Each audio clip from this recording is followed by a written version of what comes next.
दर्शकवृन्द नमस्कार, म तेजनारायण चौधरी जय जनता टिभी.com अनलाइनबाट आज हामीसँग कुराकानी गर्न गइराखेका छौँ विगत 6 वर्षदेखि थरहट थरवान राजबन्दीहरूलाई राष्ट्रिय मोर्चाका संयोजक लक्ष्मण थारूज्यूसँग आउनुहोस् गरौँ स्वागत उहाँलाई। नमस्कार सर। नमस्ते। आराम हुनुहुन्छ? एकदमै आराम। के छ सर, यो पछिल्लो समयदेखि एकदमै चर्चाको विषय बनिएको छ। लगातार 3-4 दिनदेखि मतिघर मण्डलामा जुन धारणा कार्यक्रम राख्नु भएको छ, आन्दोलनको स्वरूप दिएको छ, यसको चाहिँ उपलब्धि के हुन सकिन्छ? राज्यले खास गरी सिंहदरबार र बालुवाटारले थारूहरूलाई दास सम्झ्यो, दासताको व्यवहार गर्यो, दासताको जन्जिरमा बाँड्ने काम गर्यो। सत्तासँग सब थोक छ। सत्ताले शासकहरूले चाह्यो भने दमन गर्न सक्छ।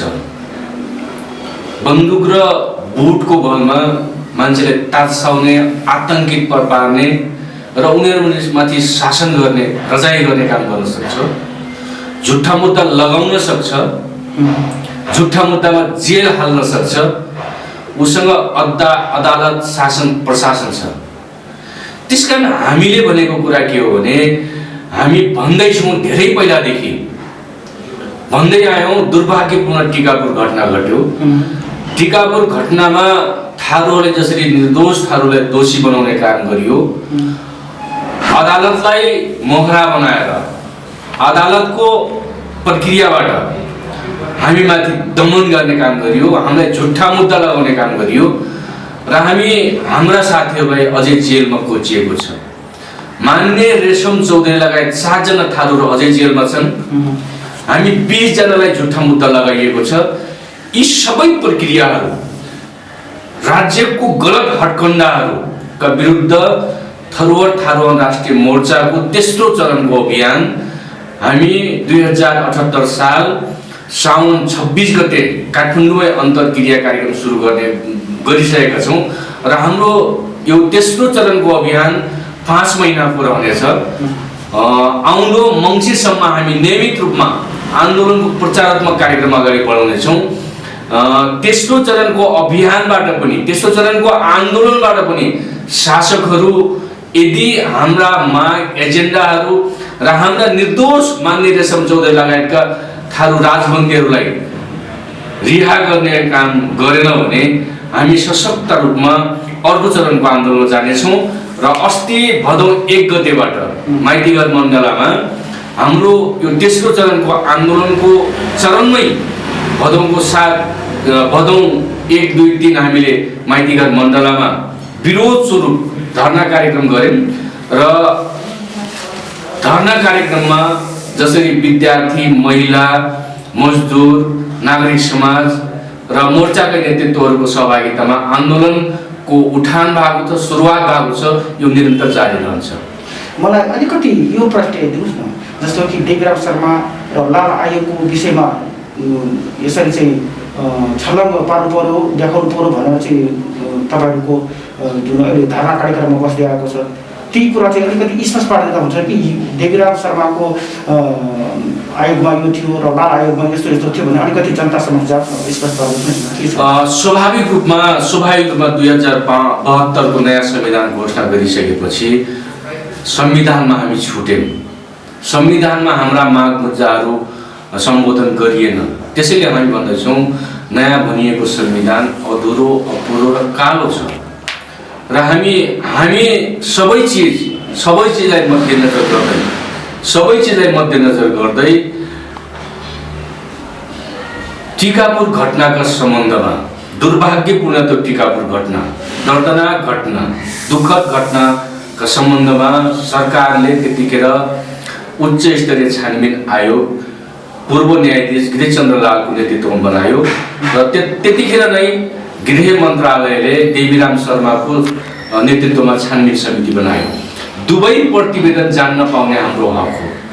संवैधानिक र कानुनी रूपमा आम नेपाली नागरिकले टिकापुरमा भएको ठिक्कै थियो। टिकापुर घटना घटायो कसले? टिकापुर घटनामा साँच्चै अपराधिक तत्त्व को हो? थारूहरूको आन्दोलनमा घुसपैठ गरेर हिंसा भड्काउने काम कसले गर्यो? देवीराम शर्माको प्रतिवेदन र लाल आयोगको प्रतिवेदनले त्यो कुरा क्लियर गरेको हुनुपर्छ भन्ने हामी मान्यता राख्छौँ। किनकि देवीराम शर्माको समितिको त्यो समितिका छानबिन समितिका मान्छेहरू र लाल आयोगका प्रतिवेदन लाल आयोगका त्यो समितिका साथीहरू टिकापुरमा गएर महिनौं दिन ठाकुरको घरतोल अखण्ड सुदूरपश्चिमको घरतोल व्यक्तिहरूसँग भेट गरेर उहाँहरू प्रतिवेदन बनाउनु भएको छ। त्यसकारण हामी चाहन्छौँ लाल आयोगको प्रतिवेदन र देवीराम शर्मा समितिको प्रतिवेदन जनताले संवैधानिक रूपमा जान्न पाउने अधिकार हो, जनताले कानुनी रूपमा जान्न पाउने अधिकार हो। त्यो हाम्रो सूचनाको सर्वोच्चता, सूचनाको हकको सर्वोच्चतालाई कायम गरिनुपर्छ र त्यो समितिको प्रतिवेदन आम नागरिकले पढ्न पाउनुपर्छ, हेर्न पाउनुपर्छ, बुझ्न पाउनुपर्छ भन्ने हाम्रो माग हो। तर सरकार किन लुकाइराखेको छ हामी आफै पनि यसमा करिब करिब अचम्मित छौँ। सरकारले त्यो प्रतिवेदन लुकाउनुको तात्पर्य के, त्यसको महत्त्व के छ आम नागरिकले बुझ्न पाउनुपर्छ। टिकापुरमा भएको के थियो, टिकापुर घटना कसले घटायो, देवीराम शर्मा र लाल आयोगको प्रतिवेदनमा त्यो छानबिन समितिले धेरै लामो समय लगाएर छानबिन गरेको छ, त्यो सार्वजनिक हुनुपर्दछ। अब जस्तै कि एउटा कुरा हाम्रो माननीय रेशम चौधरीजीले के भनिरहेको छ भने बार भन्दाखेरि तपाईँको हामीलाई न्याय चाहिन्छ, क्षमा होइन भनेपछि थरहट थारवान राष्ट्रिय मोर्चाले क्षमा चाहिन्छ तिर लाग्ने कि न्याय चाहियो भनेर चाहिँ जुन व्यक्तिले जुन समूहले गल्ती गर्छ, अपराध गर्छ, उसले क्षमा वा आम माफी माग्ने हो। हाम्रो थारू समुदाय विगत 13 वर्षदेखि समानता, न्याय र अधिकारका लागि र थारू समाजमाथि, थारूहरूमाथि लादिएको दासताको विरुद्ध शान्तिपूर्ण आन्दोलन हामी गर्दै आएका छौँ, गर्दैछौँ, जारी रहनेछ। तर के होइन भने सरकारले वा राज्यसँग, शासकहरूसँग हामीले क्षमा मागे होइन, न्यायको भिख मागे होइन हामीले। त्यसकारण हामीलाई त्यो आम माफी, हामीले क्षमादान होइन, हामीले न्याय पाउनुपर्छ। कानुनको सर्वोच्चता, फौजदारी नियममा, फौजदारी कसुरमा हामी आम माफी मागे होइन, किनकि हामी गल्ती गरेका छैनौँ। गल्ती नगर्दाको परिणाम आज मान्य रेशम चौधरीहरू फोकटमा जेल जीवन बिताइराख्नु भएको छ। त्यसकारण हामीले भने हो हामीले न्याय चाहिन्छ, हामीलाई समानता चाहिन्छ र हामीलाई अधिकार चाहिन्छ, हामीलाई क्षमादान होइन। त्यसो भन्दै गर्दाखेरि अहिले 4 दिन भयो लगातार तपाईँहरूले चाहिँ जुन एउटा सङ्घर्षरत्न मैतीघर मण्डलामा धर्ना बसेको अवस्था छ, यसको परिणाम के हुन सक्छ? हजुरको अलिकति दुईटा कुरा हो। एउटा त हाम्रो नियमित कार्यक्रम हो, तेस्रो चरणको अभियान हो। यो तेस्रो चरणको अभियान मङ्सिरसम्म हाम्रो जानेछ। मङ्सिरसम्म निरन्तर हामी आन्दोलनका थुप्रै चरणहरू पार गर्नेछौँ, आन्दोलनका थुप्रै विधिहरू हामी अपनाउनेछौँ, शान्तिपूर्ण आन्दोलनको सम्पूर्ण विधिहरू हामी अपनाएर अगाडि बढ्नेछौँ। मैतीघर मण्डलाबाट सुरु भएको धर्ना कार्यक्रममा जसरी विद्यार्थी, महिला, मजदुर, नागरिक समाज र अभियन्ताहरूको हामीमाथि जो हाम्रो आन्दोलनमा सहानुभूति, ऐक्यबद्धता र समर्थन सहितको सहभागिता जस्तो कि मैले देखे पनि र बुझे पनि सामाजिक सञ्जालमा चाहिँ भएको अवस्था छ कि थारूहरू आफ्नै पार्टीका झन्डा ओढेर झन्डा मुनि रहिरहेको छ।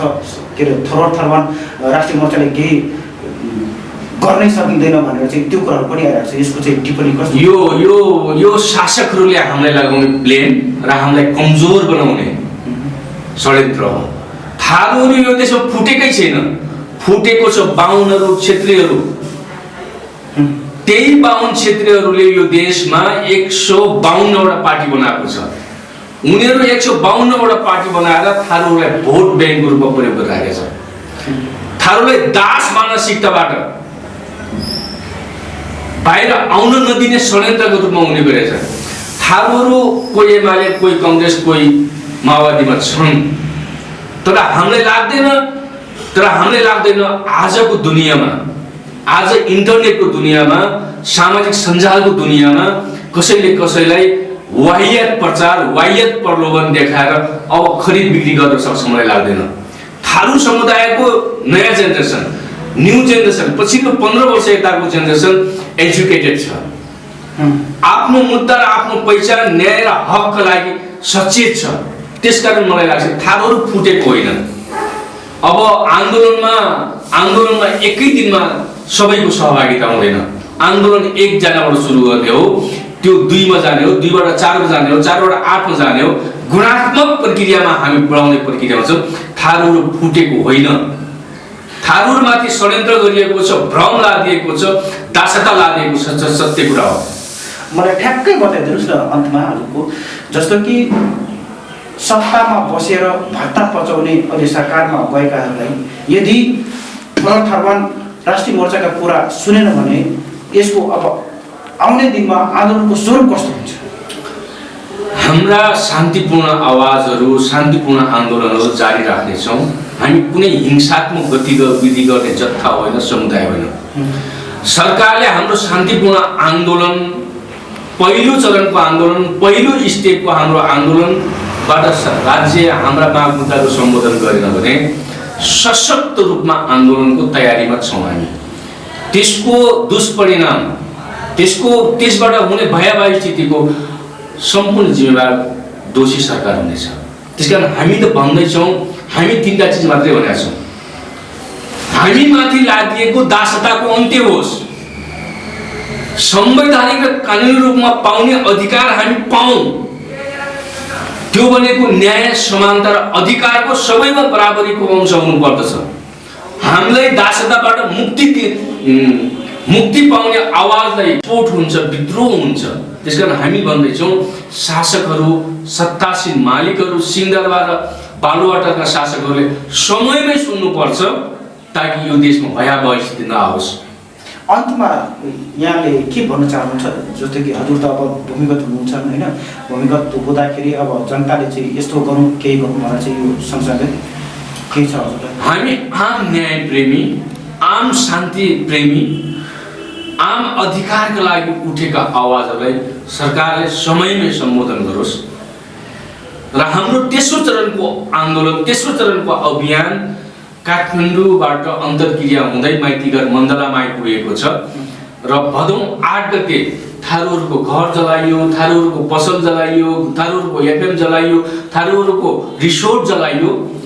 भदौ 8 गते देशव्यापी र काठमाडौँ बसन्तपुरमा पनि हाम्रो विरोध सभा हुँदैछ र त्यो भदौ 8 गते हुने विरोध सभामा सबै क्षेत्रका न्यायप्रेमी समुदायहरू सहभागिताको लागि म अपिल गर्न चाहन्छु।